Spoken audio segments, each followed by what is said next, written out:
we'll see how it plays out, because nobody can predict the future. But the reason people voted for Trump is they perceive him to be much better for business. And that's from the working man that you're talking about all the way up to CEOs of big banks. And it spans the entire range.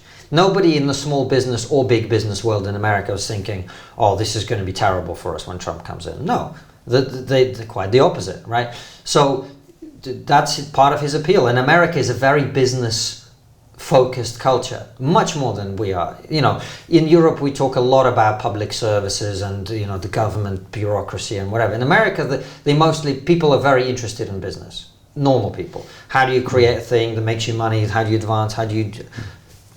So, yeah, it makes sense those people would do that. But he was saying something else, of course. He was with Martin Luther King. He's saying, hey, this colour of my skin's not the issue. Of course. I'm first and foremost a father, a husband, and a working man. Yeah. Well, look how bad things had to get before we could come back to that. Well, let's hope it continues a trend. I say that as somebody who's absolutely opposed to racism. I think racism is totally appalling. It's partly why I find the rise of anti-Semitism the oldest racial prejudice of all, so deeply offensive. And I always admired Martin Luther King, whatever his strengths and weaknesses were, for his insistence that skin colour shouldn't matter. Now it seems in woke world that you're a racist unless you refer to people's skin colour.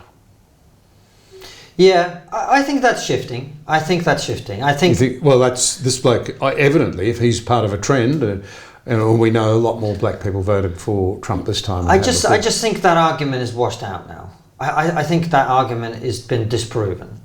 It just has. It's been disproven by reality. You know, if you look at the voting patterns of people who are from, not just black people, but other minority backgrounds, both in America and in Europe, the idea that the one side of the political spectrum owns those people is it's just gone. I really do think it's gone. I think this silly idea, look, in practice, that might run for some time, but at an ideas level, I think that idea is fundamentally discredited. And I hear more and more people feeling very comfortable about saying that. People who were very reluctant to say it only 5 years ago. In fact, people who might have argued with you in public about that very statement now kind of get it. I think that's good. I think we may have turned the corner on that.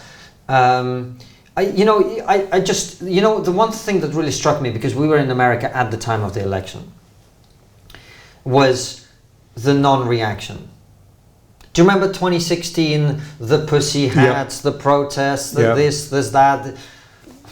Look at this pathetic stuff now. No one cares. No one is paying attention to it. Even the mainstream media aren't running article after article about a few people who got together to protest, because everyone knows you may like it, you may dislike it, but this is what the American people wanted. That's what they wanted. That's what they voted for. You might disagree with it, but that's what they voted for. So shut up.